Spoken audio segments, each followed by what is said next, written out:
let's say that we see this, that the sample size we need to achieve a margin of error of 0.01 or less is 9,604 people. So then, let's say that you go to your boss and you say, hey boss, I have great news. From what I remember of statistics, I was able to conclude that if we sample 9,604 people, that we'll get a margin of error of 0.01 or less.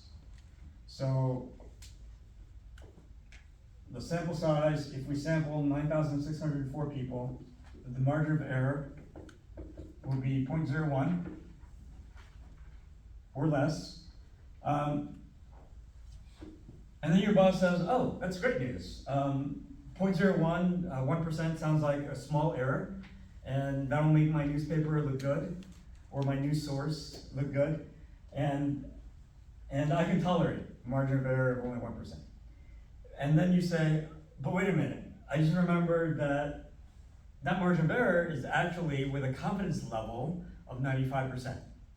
So the confidence level is 95%. And then your boss says, well, wait, what does that mean? And then you explain that whatever conclusion we get for the interval of possible values, that the true percentage of Americans is inside that interval, the true answer will be in that interval only 95% of the time. The remaining 5%, the true answer might not be in that interval at all. 5% of the time will be completely wrong. And then your boss says, oh, that's terrible. I don't want to be wrong 5% of the time. I want the confidence level to be 100%. So first of all, what's your response to that? Impossible. Yeah, why is that? I'm hiring you to make magic happen. So why is that impossible? 100% includes 99 plus the percent. Kind of, yeah. It's because the population of the United States of America isn't predictable to the point where you can guarantee that answer 100% of the time. Yeah, very good. So that's part of it. So based on the nature of what we're doing, we're saying that we're trying to make this conclusion about the entire population of all 300 million Americans, but only using a small sample to do that. So based on the nature of what we're doing, we can't have a conclusion that is 100% correct unless we sample 100% of the population and nobody changes their mind, right? So if we're only interviewing a small subset of everybody, there's no way that we can have 100% certainty in our final conclusion. So then your boss says, oh, okay, smart aleck, in that case, I want to be 99.99% accurate in a final conclusion. So if you're saying that I can't be a full 100% correct, then I want to be as correct as possible. So the question is, if you were to change, so if the sample size is 9,604 people, and the margin of error is 0.01,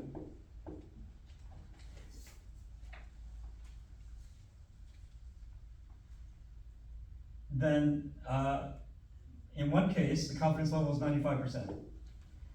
But if you were to change the confidence level to 99.99%, the question is, what would change? So in the previous case, the margin of error is 0.01. In the second case, let's say we kept the sample size the same, and now the confidence level is now changed from 95% to 99.99%. The question is, how would the margin of error change? Would it go up or go down? Okay, so one vote for down.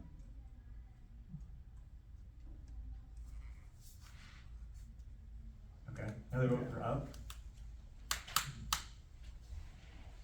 Okay, so one way that you can do this is you can basically use the error part of the formula here and plug these things in and see how that number changes. That's one way of doing it, but that's kind of mechanical. And one way that I want you to think about it is a more intuitive way, so that it comes to you more naturally. So the more intuitive way of thinking about this is, so real quick, we just said that we can't be 100% confident in the final answer. But I'm gonna give you this ridiculous, example, and in my example, I'm saying that I can be 100% confident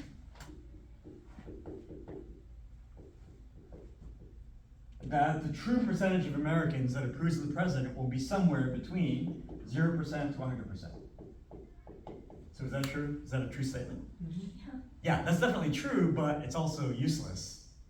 Because this interval of possible values, that width or that gap is so wide that it's not useful to say that the true answer is somewhere in here, because of course it's gonna be somewhere in there.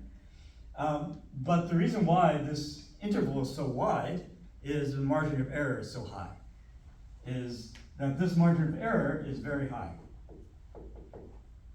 So if you want to have a very high confidence level, then you have to increase the width of your interval so that the true answer is guaranteed to lie in there somewhere. So if you want to be very confident, then your margin of error needs to be high. So same thing here, if you want to be very confident, then your margin of error is going to be higher than what it was before. So E, margin of error definitely increases here. Okay, so real quick, another minute. So that's why when you read in the news, you're going to see an example like this that says that 43% plus or minus 3% of Americans approves of the president with 95% confidence.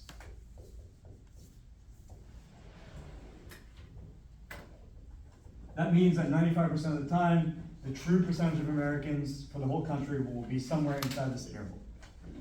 Now, this is for this confidence level. If the news were to increase our confidence level to 99%, based on what we just talked about, what number gets affected here?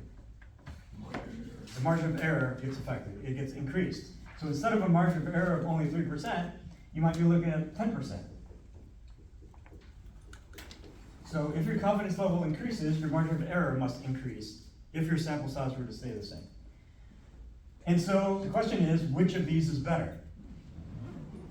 To say that 95% of the time you have a small interval of possible values, or 99% of the time you have a very wide interval of possible values. Which is better? 95%.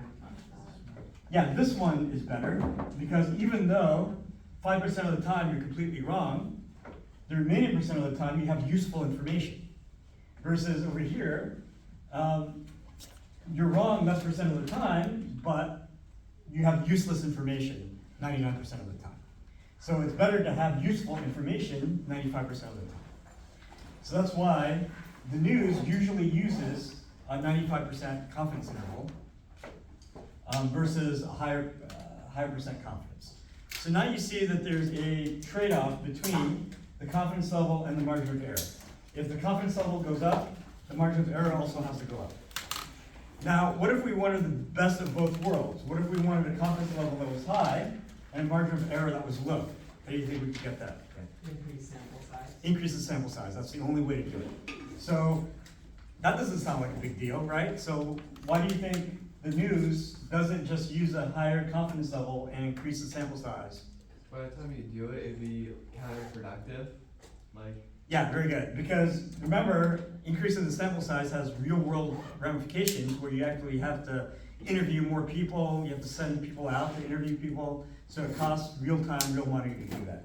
So usually, the news or anybody who polls fixes a certain sample size. For example, 1,000 people might be the sweet spot. And then from that sample size that they know is achievable and practical, they'll then use that in order to determine what their confidence level should be in order to get a margin of error that's around 3%. That's considered useful and tolerable. And so that's why you see in the news, these numbers are often the case. Margin of error is usually around 3%. Confidence levels are usually around 95% so that their sample size can be 1,000. Any questions?